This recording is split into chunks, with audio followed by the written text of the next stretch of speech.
ഈ കണ്ണീരിൻ താഴ്വരയിൽ എന്നെ കാക്കുന്ന കരുണാമയൻ, ഇരുളേറുന്ന നേരങ്ങളിൽ വഴി കാട്ടുന്നൊരജപാലകൻ. ഈ കണ്ണീരിൻ താഴ്വരയിൽ എന്നെ കാക്കുന്ന കരുണാമയൻ, ഇരുളേറുന്ന നേരങ്ങളിൽ വഴി കാട്ടുന്നൊരജപാലകൻ.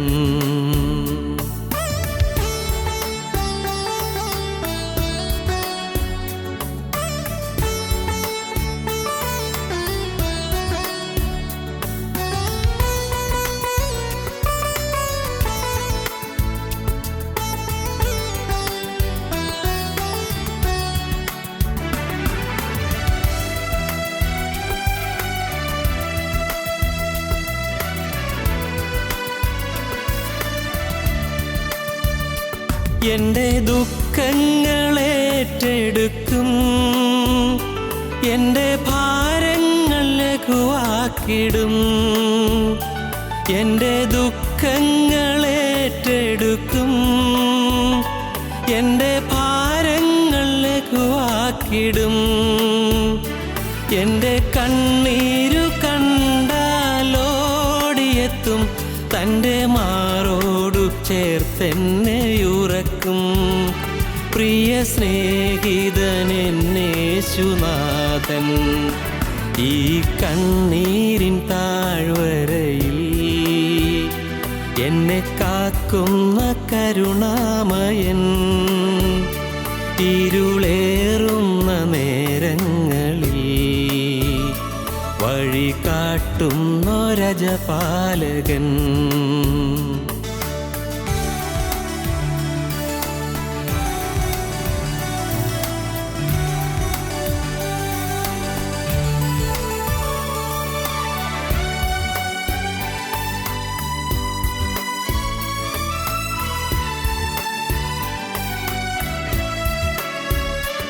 എന്നിൽ സുഹൃതങ്ങൾ അവൻ നിറയ്ക്കും, എൻ്റെ കുറവെല്ലാം ഏറ്റെടുക്കും.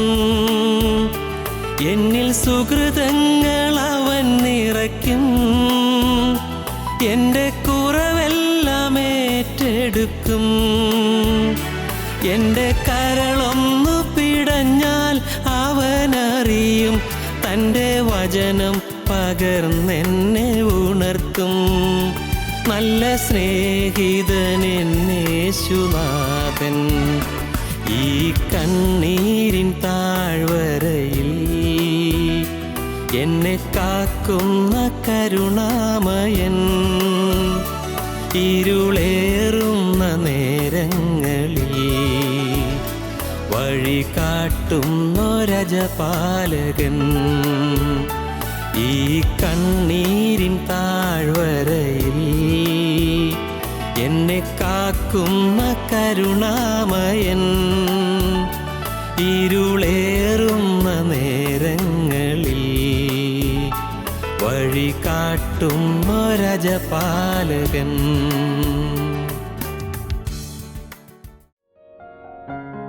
ഞങ്ങളും ക്രൂശിക്കപ്പെട്ട ക്രിസ്തുവിനെ പ്രസംഗിക്കുന്നു. ദൈവ തിരുനാമത്തിന് മഹത്വം ഉണ്ടാകട്ടെ.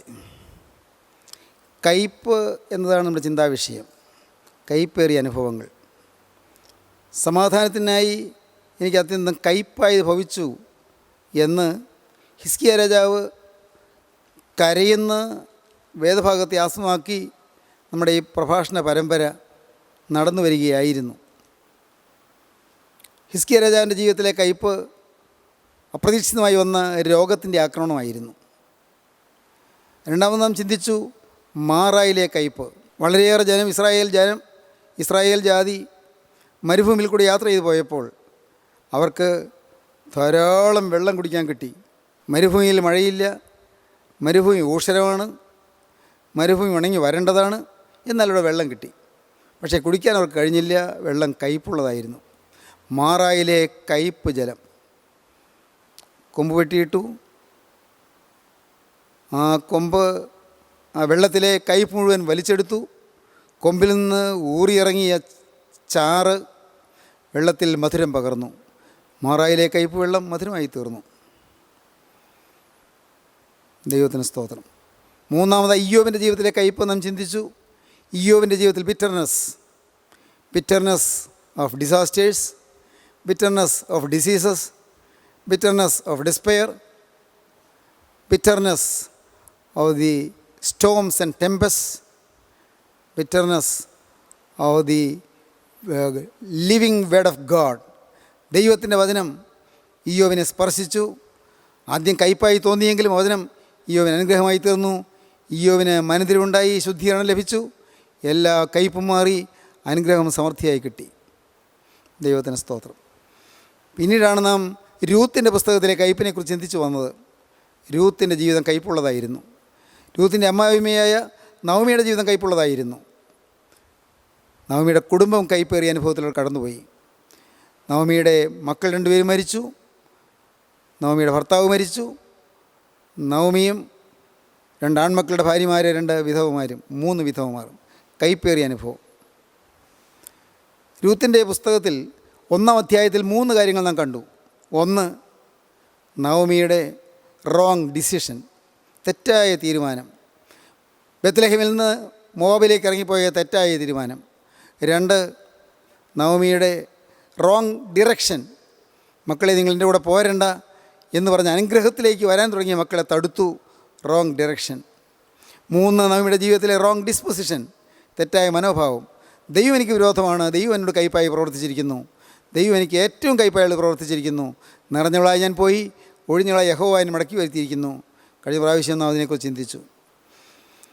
രൂത്തിൻ്റെ പുസ്തകം 2-ാം അധ്യായത്തിലേക്ക് വരുമ്പോൾ നാം കാണുന്നത് രൂത്തിൻ്റെ സർവീസാണ്. 1-ാം അധ്യായത്തിൽ രൂത്തിൻ്റെ സോറോ, 2-ാം അധ്യായത്തിൽ രൂത്തിൻ്റെ സർവീസ്.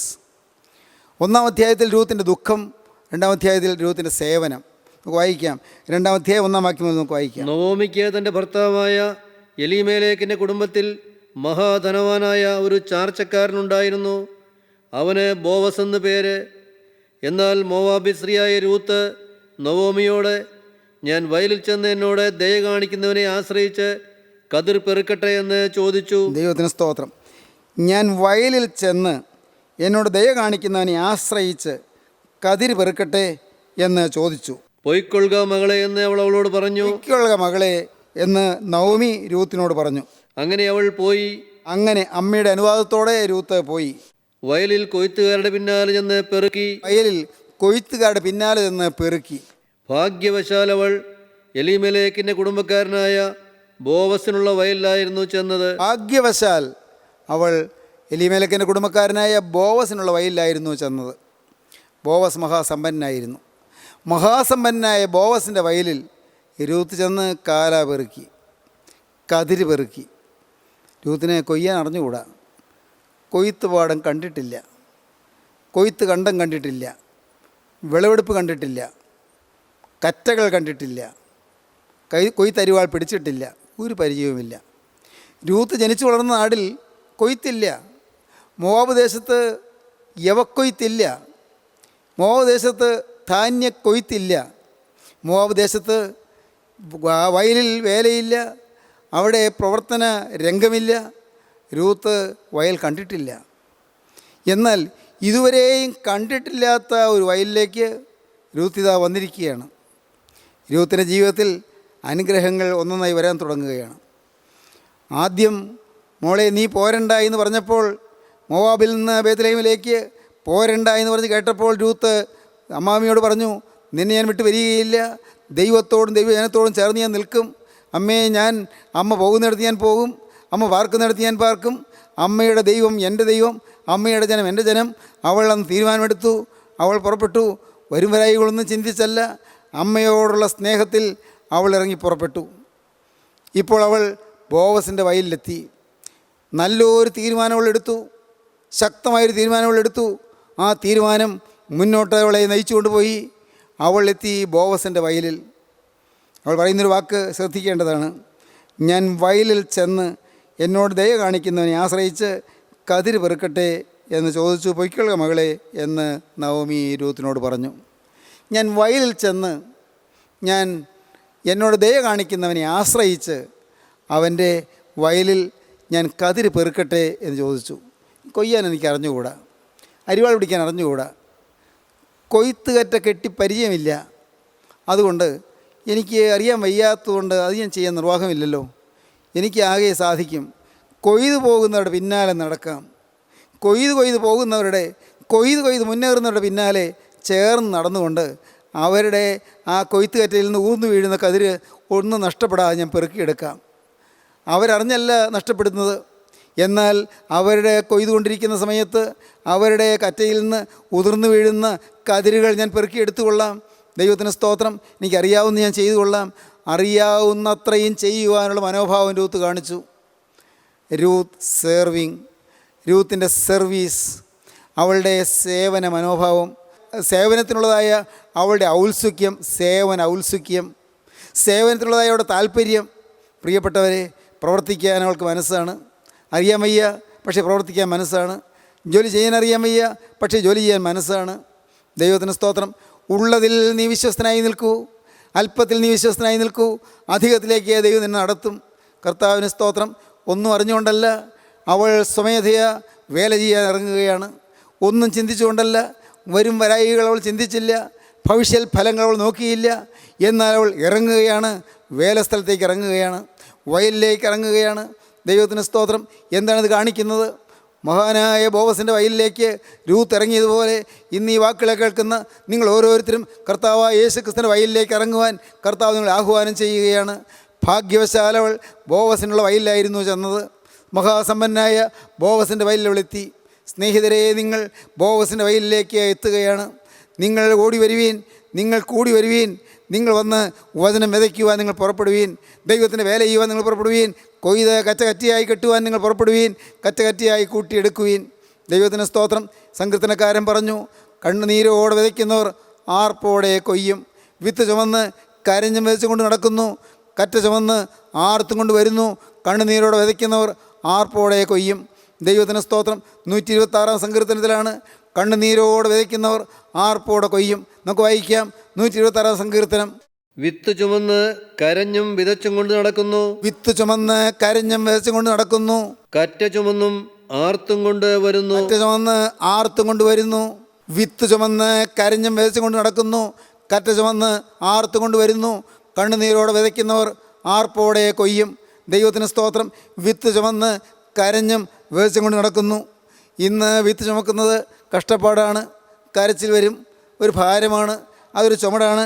വിത്ത് ചുമന്ന് കരഞ്ഞും വിതച്ചും കൊണ്ട് നടക്കുന്നു. ദൈവത്തിന് സ്തോത്രം. ഈ വിത്ത് ചുമന്നുകൊണ്ട് നടക്കുന്നത് ഭാരമാണ്, ക്ലേശമാണ്. ദൈവത്തിന് സ്തോത്രം. പ്രിയപ്പെട്ടവരെ, നിങ്ങൾ ഈ വേലയ്ക്ക് വേണ്ടി ഇറങ്ങുമ്പോൾ ആദ്യം ബുദ്ധിമുട്ട് തന്നെയാണ്. ദൈവത്തിന് സ്തോത്രം. വിത്ത് ചുമന്ന് കരഞ്ഞും വിതച്ചും കൊണ്ട് നടക്കുന്നു, കറ്റ ചുമന്ന് ആർത്തും കൊണ്ടുവരുന്നു. കണ്ണുനീരോടെ വിതയ്ക്കുന്നവർ ആർപ്പോടെ കൊയ്യും. പ്രിയപ്പെട്ടവരെ, ദൈവത്തിൻ്റെ വേല ചെയ്യുവാൻ നിങ്ങൾ പുറപ്പെടുക. നെഹമ്യാവിൻ്റെ പുസ്തകത്തിൽ കാണാം, അവരുടെ ശ്രേഷ്ഠന്മാർ കർത്താവിൻ്റെ വേലയ്ക്ക് ചുമൽ കൊടുത്തില്ല എന്ന്. ഇന്ന് അനേകം പേര് യേശുക്രിസ്തുവിൻ്റെ വേലയ്ക്ക് ചുമൽ കൊടുക്കുന്നില്ല. അവരുടെ ശ്രേഷ്ഠന്മാർ ലോകത്തിൽ ശ്രേഷ്ഠന്മാരാണ്, ലോകത്തിൽ ഔന്നത്യമുള്ളവരാണ്, ലോകത്തിൽ പേരും പെരുമയുള്ളവരാണ്. എന്നാൽ ഇന്ന് കർത്താവിൻ്റെ വേലയ്ക്ക് ചുമൽ കൊടുക്കാൻ തയ്യാറല്ല. ദൈവത്തിന് സ്തോത്രം. എൻ്റെ സഹോദരങ്ങളെ, ഞാൻ വിനയപൂർവ്വം പറയട്ടെ, 17-ാമത്തെ വയസ്സിൽ ഞാൻ മാനസാന്തരപ്പെട്ട അന്നു മുതൽ കർത്താവിൻ്റെ വേല ചെയ്യാൻ ആർത്തിയായിരുന്നു. ക്രിസ്തുവിന് വേണ്ടി എനിക്ക് പ്രവർത്തിക്കാൻ എന്തെല്ലാം സാധിക്കുമെന്ന് ചിന്തയായിരുന്നു. യേശു ക്രിസ്തുവിന് വേണ്ടി എന്ത് ചെയ്യാൻ സാധിക്കും? ദൈവത്തിന് സ്തോത്രം. അന്ന് എനിക്ക് വചനം അറിഞ്ഞുകൂടാ, അന്ന് എനിക്ക് പ്രസംഗിക്കാൻ അറിഞ്ഞുകൂടാ, അന്ന് എനിക്ക് ബൈബിളിൽ വലിയ പരിജ്ഞാനമില്ല, എന്നും വേദപുസ്തകം വായിക്കും എന്നുള്ളതല്ലാതെ എനിക്ക് ഒരു പരിചയമില്ല. പിന്നീടാണെങ്കിലും വലിയ പരിചയമൊന്നും എനിക്കില്ല. ഞാൻ സെമിനാരി പഠിച്ചിട്ടില്ല, ബൈബിൾ കോളേജിൽ പഠിച്ചിട്ടില്ല. ദൈവത്തിന് സ്തോത്രം. ഈ വേദപുസ്തകം അത് വായിക്കാൻ മാത്രം എനിക്ക് സമയം കിട്ടി, അതിന് മാത്രമേ അവസരം കിട്ടിയുള്ളൂ. ദൈവത്തിന് സ്തോത്രം. എന്നാൽ ഒരാശയുണ്ടായി, എനിക്ക് എൻ്റെ കർത്താവിൻ്റെ വേല ചെയ്യണം. ദൈവത്തിന് സ്തോത്രം. സഹോദരങ്ങളെ, ഒരു കാര്യം ഞാൻ പറയാം. ഞാൻ കോളേജിൽ 33 കൊല്ലം പഠിപ്പിച്ചു. കോളേജിൽ 33 കൊല്ലം, കോലഞ്ചേരി സെൻറ്റ് പീറ്റേഴ്സ് കോളേജിൽ 33 കൊല്ലം പഠിപ്പിച്ചു. ഒടുവിൽ ഞാൻ കോളേജിൻ്റെ പ്രിൻസിപ്പലുമായി. ദൈവത്തിന് സ്തോത്രം. 2 വർഷം കോളേജിൻ്റെ പ്രിൻസിപ്പലായി ഞാൻ ജോലി ചെയ്തു. എന്നാൽ അന്ന് ഞാൻ ജോലി മുടക്കിയില്ല. ജോലി വിശ്വസ്തയോടെ ചെയ്തു, ആത്മാർത്ഥതയോടെ ചെയ്തു, ഉത്തരവാദിത്വബോധത്തോടെ ചെയ്തു, ഏറ്റവും കഠിന പരിശ്രമം ചെയ്തു തന്നെ ഞാൻ ജോലി ചെയ്തു. നിവൃത്തിയുള്ളിടത്തോളം ലീവ് എടുക്കാതെ തന്നെ ഞാൻ ജോലി ചെയ്തുകൊണ്ടിരുന്നു. ദൈവത്തിന് സ്തോത്രം. എന്നാൽ സഹോദരങ്ങളെ, നിങ്ങൾ പറയട്ടെ, എനിക്ക് അർഹതയുള്ള ലീവ് പോലും എടുക്കാതെ ഞാൻ ക്ലാസ്സിൽ പോയിക്കൊണ്ടിരുന്നു. കർത്താവിന് സ്തോത്രം. ദൈവത്തിൻ്റെ വലിയ നാമം മഹത്വപ്പെടട്ടെ. ഞാൻ നിങ്ങളോട് പറയട്ടെ, അന്നും കർത്താവിൻ്റെ വേല ഞാൻ മുടക്കിയില്ല. 9:30 മുതൽ 3:30 വരെ കോളേജിൻ്റെ ക്ലാസ്സാണ്. ദൈവത്തിന് സ്തോത്രം. ചിലപ്പോൾ 3:30 ശേഷം 4:00 വരെ ഞാൻ സ്പെഷ്യൽ ക്ലാസ് എടുത്തിട്ടുണ്ട്. ദൈവത്തിന് സ്തോത്രം. ചിലപ്പോൾ പ്രിയപ്പെട്ടവരെ, എനിക്ക് ഉച്ച സമയത്ത് കിട്ടുമ്പോൾ ഞാൻ പിള്ളേരെ ചേർത്തിരുത്തി അവർക്ക് വചനം പറഞ്ഞു കൊടുത്തിട്ടുണ്ട്. ദൈവത്തിൻ്റെ വലിയ നാമം മഹത്വപ്പെടട്ടെ. സന്തോഷത്തോടെ ഞാൻ പറയട്ടെ, സമാധാനത്തോടെ പറയട്ടെ, ഞാൻ 3:30 ശേഷം കോളേജിൽ നിന്നിറങ്ങി അടുത്ത ബസ്സിൽ കയറും. അടുത്ത ബസ്സിൽ ഒന്നുകിൽ എറണാകുളത്തേക്ക് അല്ലെങ്കിൽ മൂവാറ്റുപുഴയ്ക്ക് കയറും. ഞാൻ ഇതെല്ലാം ഇന്ന് സന്തോഷത്തോടെ ഓർത്ത് അയവിറക്കിക്കൊണ്ട് ഞാൻ ദൈവത്തെ സ്തുതിക്കുന്നു. കഴിഞ്ഞകാല അനുഭവങ്ങൾ, ഓർമ്മയിൽ തെളിഞ്ഞ് ഊറി വരുന്നതായ അനുഭവങ്ങൾ. ദൈവത്തിൻ്റെ വലിയ നാമം മഹത്വപ്പെടട്ടെ. സഹോദരങ്ങളെ, ഞാൻ കർത്താവിന് വേലയ്ക്ക് വേണ്ടി ഓടിയിരുന്നു. എപ്പോഴോ അർദ്ധരാത്രി ആകുമ്പോഴേക്കും ഞാൻ വീട്ടിൽ തിരിച്ചെത്തും. ദൈവത്തിന് സ്തോത്രം. എൻ്റെ സഹോദരങ്ങളെ, കർത്താവായ യേശുവിൻ്റെ വേല ചെയ്തു. ഒന്നും നഷ്ടമായില്ല. എൻ്റെ കുഞ്ഞുങ്ങൾ കർത്താവ് അവരെ വളർത്തി. എൻ്റെ കുഞ്ഞുങ്ങൾ അവർ സമാധാനമായി ജീവിക്കാനിടയായി. അവർ ഇന്ന് ദൈവം കൃപ ചെയ്ത് അവർ സമാധാനത്തോടെ ജീവിക്കുന്നു. അവർ യേശുക്രിസ്തുവിനെ അറിഞ്ഞ് ജീവിക്കുന്നു. അവർ യേശുവിൻ്റെ വകയായി ജീവിക്കുന്നു. ഒരു കാര്യം മാത്രം, നിൻ്റെ മേലുള്ള എൻ്റെ ആത്മാവും നിൻ്റെ വായിൽ ഞാൻ തന്ന എൻ്റെ വചനങ്ങളും നിൻ്റെ വായിൽ നിന്നും നിൻ്റെ സന്തതിയുടെ വായിൽ നിന്നും നിൻ്റെ സന്തതിയുടെ വായിൽ നിന്നും ഇന്നു മുതലൊരു നാളും വിട്ടുപോകുകയില്ല എന്ന് സൈന്യങ്ങളുടെ ദൈവമായ യഹോവ അരുളി ചെയ്യുന്നു. ഇതാകുന്നു എനിക്ക് നിന്നോടുള്ള നിയമം. യെശയ്യാ പ്രവാചന പുസ്തകം 59-ാം അധ്യായം അവസാന വാക്യം നമുക്ക് വായിക്കാം. ഞാൻ അവരോട് ചെയ്തിരിക്കുന്ന നിയമമോ ഇതാകുന്നുവെന്ന് യഹോവ അരുളി ചെയ്യുന്നു. ഞാൻ അവരോട് ചെയ്തിരിക്കുന്ന നിയമമോ ഇതാകുന്നു യഹോവ അരുളി ചെയ്യുന്നു. നിന്റെ മേലുള്ള എൻ്റെ ആത്മാവും നിന്റെ വായിൽ ഞാൻ തന്ന എൻ്റെ വചനങ്ങളും നിന്റെ വായിൽ നിന്നും നിന്റെ സന്തതിയുടെ വായിൽ നിന്നും നിന്റെ സന്തതിയുടെ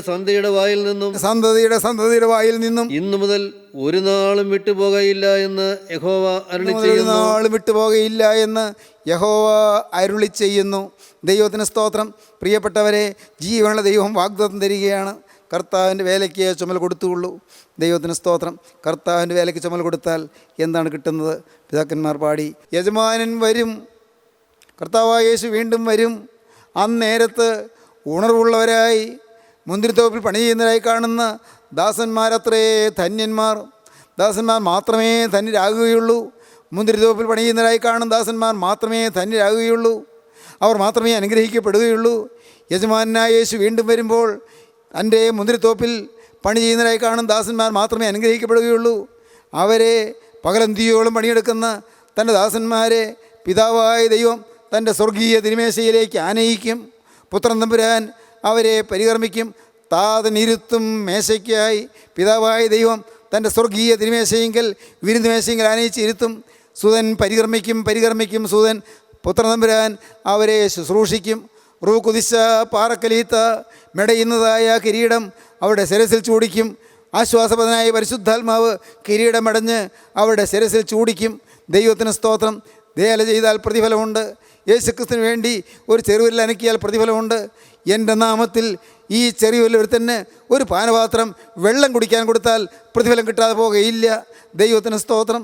സഹോദരങ്ങളെ, യേശുക്രിസ്തുവിൻ്റെ നാമത്തിൽ ഒരു ചെറിയ വേല ചെയ്യാൻ നിങ്ങൾക്ക് കഴിയുമോ? എങ്കിൽ പ്രതിഫലമുണ്ട്. കർത്താവ് ആർക്കും കടക്കാരനായിരിക്കുകയില്ല. മോനെ, നീ യേശുവിന് വേണ്ടി വേല ചെയ്തതിന് ശേഷം നിന്നെ നിസ്സഹായനായ ദൈവം കൈവിടുകയില്ല. കർത്താവിന് വേണ്ടി വേല ചെയ്തതിന് ശേഷം മോളെ, അവൻ നിന്നെ ഉപേക്ഷിച്ച് കളയുകയില്ല. യേശുക്രിസ്തുവിന് വേണ്ടി നിസ്വാർത്ഥമായി സ്ഥാപിത ലക്ഷ്യങ്ങളില്ലാതെ യാതൊരു ലാക്കുമില്ലാതെ യേശുക്രിസ്തുവിന് വേണ്ടി നിക്ഷിപ്ത താല്പര്യങ്ങളില്ലാതെ വേല ചെയ്യാമെങ്കിൽ ദൈവത്തിന് സ്തോത്രം, പ്രതിഫലമുണ്ട്. ഇഹത്തിലും പരത്തിലും പ്രതിഫലമുണ്ട്. മക്കളുടെ മക്കൾ അനുഗ്രഹിക്കപ്പെടും. നിത്യതയിൽ സ്വർഗ്ഗ സോപാനങ്ങളിൽ സ്വർഗീയ രാജാധിരാജൻ്റെ സ്വർഗീയ സദസ്സിൽ ചെന്ന് പറ്റുകയും ചെയ്യാം. സ്വർഗരാജ്യത്തിന് സൗഭാഗ്യം ലഭിക്കും. ദൈവത്തിന് സ്തോത്രം. യേശുക്രിസ്തുവിനോട് വേല ചെയ്യുക. To be in the field of ബോവസിൻ്റെ വയലിൽ വേല ചെയ്യുക. കർത്താവിന് സ്തോത്രം. ബോവസ് ആരാണ്? യേശുക്രിസ്തുവിൻ്റെ പ്രതീകമാണ്. യേശുക്രിസ്തുവിൻ്റെ സിംബലാണ്. യേശുക്രിസ്തുവിൻ്റെ പ്രതിരൂപമാണ്. യേശുക്രിസ്തുവിൻ്റെ പ്രതീകം. കർത്താവിന് സ്തോത്രം. ബോവസിൻ്റെ വയലിൽ വേല ചെയ്യുക. ഇന്ന് ഇത് കേട്ടുകൊണ്ടിരിക്കുമ്പോൾ നിങ്ങൾക്ക് വല്ല തീരുമാനങ്ങൾ ഉരുത്തിരിഞ്ഞ് വരുന്നുണ്ടോ? കർത്താവേ, ഇത്രയും കാലം ഞാൻ അലസനായിപ്പോയി, ഇത്രയും കാലം ഞാൻ വേല ചെയ്തില്ല, എന്നെക്കൊണ്ടാകുമെന്ന് ഞാൻ ചെയ്തില്ല, ഒരു നല്ല വാക്ക് പറയാമായിരുന്നു, യേശുവിനെക്കുറിച്ചൊന്ന് പറഞ്ഞു കൊടുക്കാമായിരുന്നു, ചിലർ സുബോധമില്ലാത്തവരെ പോലെ ജീവിക്കുന്നവർക്ക് യേശുവിനെ കാണിച്ചു കൊടുക്കാമായിരുന്നു. കർത്താവേ, എനിക്ക് തന്ന ആയുസ്സ്, എനിക്ക് തന്ന ആരോഗ്യം, എനിക്ക് തന്ന വിദ്യാഭ്യാസം, എനിക്ക് തന്നതായ സ്വാധീനം, എനിക്ക് തന്നതായ ഇൻഫ്ലുവൻസ്, കർത്താവേ, അത് ഞാൻ നിനക്ക് വേണ്ടി ചെലവഴിക്കേണ്ടതായിരുന്നു. തെറ്റുപറ്റിപ്പോയി കർത്താവേ. ഇനി എനിക്കുള്ള ആയുസ്സ് ഒരു കുറച്ച് ആയുസ്സല്ലേ ഉള്ളൂ, ഒരു ചെറിയ ആയുസ്സ്, ഒരു ശിഷ്ട ആയുസ്സ്. കർത്താവെ, ശേഷിക്കുന്ന ഒരു ചെറിയ കാലം അത് മുഴുവനായി എൻ്റേതായി ഇനി ഒരു സെക്കൻഡ് പോലും ഇല്ലാതെ മുഴുവനായി നിനക്ക് ഞാൻ തരുന്നു. നിങ്ങൾക്ക് സമർപ്പിക്കാൻ പറ്റുമോ? യേശുവിൻ്റെ കയ്യിലേക്ക് കൊടുക്കാൻ പറ്റുമോ? യേശുവിന് വേണ്ടി വേല ചെയ്യാൻ പറ്റുമോ? അവന് വേണ്ടി ആത്മാക്കളെ നേടാൻ ഓടാൻ പറ്റുമോ? ദൈവത്തിന് സ്തോത്രം. ഒരു മനുഷ്യൻ സർവ്വലോകവും നേടിയിട്ടും അവൻ്റെ ആത്മാവ് നഷ്ടപ്പെടുത്തിയാൽ എന്ത് പ്രയോജനം? എന്തെല്ലാം നേടുന്നതെല്ലാം ശവക്കുഴിയിൽ തീരും. എന്തെല്ലാം സമ്പാദിച്ചു, ബാങ്ക് ബാലൻസ് ഉണ്ട്, നല്ല നിലംപുരിടങ്ങളുണ്ട്, ധാരാളം സ്ഥലങ്ങളുണ്ട്, മനോഹരമായ വീടുകളുണ്ട്. പ്രിയപ്പെട്ടവരെ, എന്തിനാണ് കുറവ്? ലോകപ്രകാരം എല്ലാം ഉണ്ട്. പക്ഷേ മരണത്തിൻ്റെ അതിരിങ്കൽ എല്ലാം വിട്ടിട്ട് പോകണം, എല്ലാം വിട്ടു പോകണം. ഒന്നും കൂടെ പോരുകയില്ല. മരണത്തിൻ്റെ അതിർത്തിയുണ്ട് ഈ ലോക ജീവിതത്തിൽ ആയുസ്സിൻ്റെ അതിരുണ്ട്. മരണത്തിൻ്റെ അതിര് ശവക്കുഴിയുടെ തീരം. ശവക്കുഴിയുടെ തീരത്തിൽ എല്ലാം വിട്ടിട്ട് പോകണം. ദൈവത്തിന് സ്തോത്രം. ഒരു അനുഗ്രഹീതമായൊരു കവിതയുണ്ട്, സിസ്റ്റർ മേരി മെരീച്ച് എഴുതിയ സുന്ദരമായൊരു കവിതയാണ് ലോകമേ യാത്ര. എന്താണ് അതിൽ പറയുന്നത്? ഒരിക്കൽ ഈ ജഗത്തെയും ജഡത്തെയും പിരിഞ്ഞു നാം തിരിക്കണം, വിസമ്മതങ്ങളൊന്നുമേ ഫലപ്പെടാ. ഒരിക്കൽ ഈ ജഗത്തെയും ജഡത്തെയും പിരിഞ്ഞു നാം തിരിക്കണം, വിസമ്മതങ്ങളൊന്നുമേ ഫലപ്പെടാ. തിരിച്ചു പിന്നെ വന്നിടാത്ത യാത്രയാണത്. ആകയാൽ കരത്തിലുള്ളതൊക്കെ നാം അതിർത്തിയിൽ ത്യജിക്കണം. തിരിച്ചു പിന്നെ വന്നിടാത്ത യാത്രയാണതാകയാൽ കരത്തിലുള്ളതൊക്കെ നാം അതിർത്തിയിൽ ത്യജിക്കണം. ഇഹത്തിലെ ധനം സുഖം യശസ്സും അഭിജാത്യവും വഹിച്ചു കൊണ്ടുപോകയില്ല മർത്യൻ അന്ത്യയാത്രയിൽ. ഇഹത്തിലെ ധനം സുഖം യശസ്സും ആഭിജാത്യവും വഹിച്ചു കൊണ്ടുപോകയില്ല മർത്യൻ അന്ത്യയാത്രയിൽ. അഹന്ത കൊണ്ട് അഴുക്കുവെട്ടിടാത്ത പുണ്യമൊന്നുതാൻ മഹത്തരം പ്രയോജനം പരത്തിലും വരുത്തിടും. അഹന്ത കൊണ്ട് അഴുക്കുവെട്ടിടാത്ത പുണ്യമൊന്നുതാൻ മഹത്തരം പ്രയോജനം പരത്തിലും വരുത്തിടും. പരത്തിൽ പ്രയോജനം വരുത്തുന്നത് അഹന്തയേശാത്ത പുണ്യം ക്രിസ്തു മാത്രം നിത്യതയിൽ പ്രയോജനം ചെയ്യും. സമർത്ഥനായ സീസറും പ്രസിദ്ധനായ ഹോമറും സമത്വമറ്റ സോളമൻ തുടങ്ങിയുള്ള വിജ്ഞരും അമർന്നുപോയി കാലചക്ര വിഭ്രമത്തിലെങ്കിൽ ഈ നമുക്ക് പിന്നെ എന്തു ശങ്ക, മാറ്റമൊന്നുമില്ലതിൽ. മഹാന്മാർ കടന്നുപോയില്ലേ? സമർത്ഥനായ സീസർ ചക്രവർത്തി മരിച്ചില്ലേ? മഹാജ്ഞാനിയായ സോളമൻ കടന്നുപോയില്ലേ? പ്രസിദ്ധനായ ഹോമർ മഹാകവി കടന്നുപോയില്ലേ? സമർത്ഥനായ സീസറും പ്രസിദ്ധനായ ഹോമറും സമത്വമറ്റ സോളമൻ തുടങ്ങിയുള്ള വിജ്ഞരും അമർന്നുപോയി കാലചക്ര വിഭ്രമത്തിൽ. എങ്കിൽ ഈ നമുക്ക് പിന്നെ എന്തു ശങ്ക, മാറ്റമൊന്നുമില്ലതിൽ. ഞാനും മരിക്കും. ജനിച്ച നാൾ തുടങ്ങി എന്നെ ഓമനിച്ച് തുഷ്ടിയോടെനിക്ക് വേണ്ടതൊക്കെ നൽകി ആദരിച്ച ലോകമേ നിനക്ക് വന്ദനം. ജനിച്ച നാൾ തുടങ്ങി എന്നെ ഓമനിച്ച് തുഷ്ടിയോടെനിക്ക് വേണ്ടതൊക്കെ നൽകി ആദരിച്ച ലോകമേ നിനക്ക് വന്ദനം. പിരിഞ്ഞു പോയിടട്ടെ ഞാനിനി ശനിക്കുഴപ്പമേശിടാത്ത ഭാവിയെ വരിക്കുവാൻ. ഞാൻ പോകട്ടെ, മരണം വഴിയായ പുറത്തേക്ക് പോകട്ടെ. ഇത്രയും കാലം ലോകമേ നീ എന്നെ ലാളിച്ചു, എന്നെ ഓമനിച്ചു, എനിക്ക് വേണ്ടതൊക്കെ നീ തന്നു.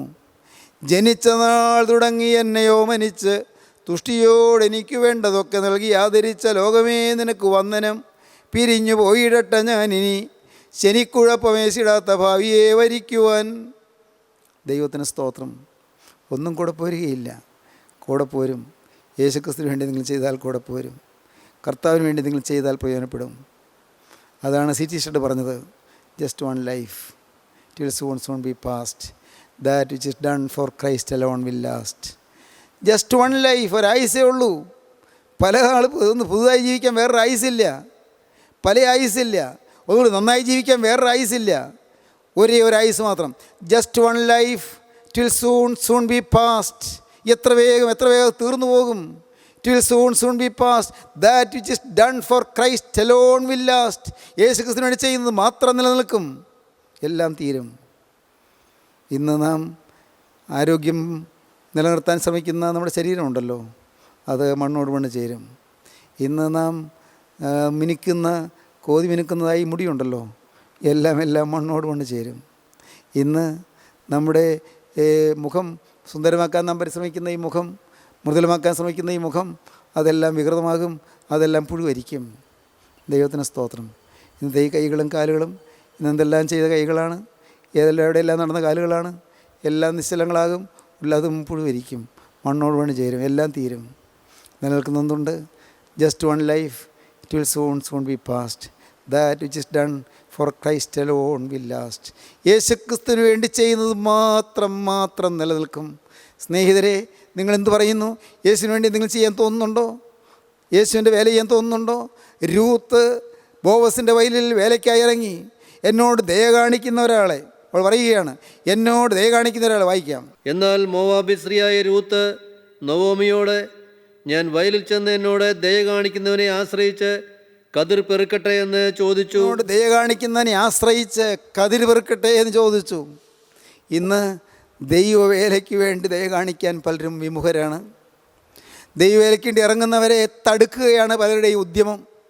ദൈവവേലയ്ക്ക് വേണ്ടി താല്പര്യപൂർവ്വം നിസ്വാർത്ഥമായി ഇറങ്ങുന്നവരെ തടുക്കുക, അവരെക്കുറിച്ച് തെറ്റായ ധാരണകൾ പരത്തുക, വദന്തികൾ പരത്തുക, അവരുടെ വേലയെ മുടക്കുക. ഇതല്ലേ ഇന്ന് പലർക്കും കൗതുകം, പലരുടെയും വിനോദമതല്ലേ? ദൈവത്തിന് സ്തോത്രം. വിനോദമാണ്. ദൈവവേലക്കാരെ പരിഹസിക്കുക, ദൈവവേലക്കാരെ തടയുക, ദൈവവേലക്കാരെ മുടക്കുക. ദൈവത്തിന് സ്തോത്രം. പ്രിയപ്പെട്ടവരെ, ശാപകരമായതൊന്നും വലിച്ചു വയ്ക്കല്ലേ. നിത്യതയിലേക്ക് ശാപം വലിച്ചു കൂട്ടല്ലേ. നിത്യതയിലേക്ക് ശാപം മുതൽ കൂട്ടാക്കല്ലേ. ശ്രദ്ധിക്കൂ, ഒരു നരകമുണ്ട്. ഭീകരമായ നരകത്തിലേക്ക് പോകാൻ ഒരുങ്ങല്ലേ. വേഗം തിരികെ വരുവീൻ. ദൈവത്തിൻ്റെ വേലയ്ക്ക് കൈത്താങ്ങൽ കൊടുക്കുവീൻ. ദൈവത്തിൻ്റെ വേലയെ പ്രോത്സാഹിപ്പിക്കുവീൻ. നിസ്വാർത്ഥമായി നിഷ്കളങ്കമായി നിരപവാദ്യരായി വേല ചെയ്യുന്നവരെ പ്രോത്സാഹിപ്പിക്കുവീൻ. ദൈവത്തിൻ്റെ വേലയ്ക്ക് വേണ്ട എല്ലാ ഒത്താശയും ചെയ്ത് കൊടുക്കുവീൻ. ദൈവത്തിന് സ്തോത്രം. എന്നോട് ദയ കാണിക്കുന്നതിനെ ആശ്രയിച്ച് കതിര് പെറുക്കട്ടെ എന്ന് ചോദിച്ചു. ദൈവവേലയ്ക്ക് വേണ്ടി ഇറങ്ങാനുള്ള ആദ്യത്തെ ചുവടുവെപ്പ്. നിങ്ങളെന്ത് പറയുന്നു? കർത്താവിന് വേണ്ടി വേല ചെയ്യാൻ തോന്നുന്നുണ്ടോ? ദൈവത്തിനോട് അധ്വാനിക്കാൻ തോന്നുന്നുണ്ടോ? കർത്താവിൻ്റെ വേലയ്ക്ക് വേണ്ടി എന്തെങ്കിലും ചെയ്യണമെന്ന് ആഗ്രഹമുണ്ടോ? എങ്കിലിതാ യേശു നിങ്ങളുടെ അരികത്ത് നിൽക്കുന്നു. മോനെ, നിൻ്റെ പാപം ഞാൻ വഹിച്ചില്ലേ? മോളെ, നിൻ്റെ പാപത്തിന് ശിക്ഷ ഞാൻ ഏറ്റില്ലേ? നീ എന്ത് ചെയ്യും? നിനക്ക് വേണ്ടി ഞാൻ ഇതെല്ലാം സഹിച്ചു, നീ എനിക്ക് വേണ്ടി എന്ത് ചെയ്തു? കർത്താവാണ് ചോദിക്കുന്നത്. നിനക്ക് വേണ്ടി ഞാൻ ഇതെല്ലാം സഹിച്ചു, കുരിശിന്മേൽ ഞാൻ പെടഞ്ഞു, ഞാൻ ആരോരുമില്ലാത്തവനെ പോലെ കുരിശിൽ കിടന്ന് പെടഞ്ഞു മരിച്ചു. നീ എനിക്ക് വേണ്ടി എന്ത് ചെയ്തു? ദൈവത്തിന് സ്തോത്രം. നിൻ്റെ പാപം ഞാൻ വഹിച്ചു, നിൻ്റെ നരകവിധി ഞാൻ ഒഴിവാക്കി, നിൻ്റെ ശിക്ഷാവിധി ഒഴിവാക്കി, നിനക്ക് സ്വർഗ്ഗ സന്തോഷം തരാൻ ഞാൻ നിനക്ക് വേണ്ടി പീഡയെല്ലാം സഹിച്ചു. നീ എനിക്ക് വേണ്ടി എന്ത് ചെയ്തു?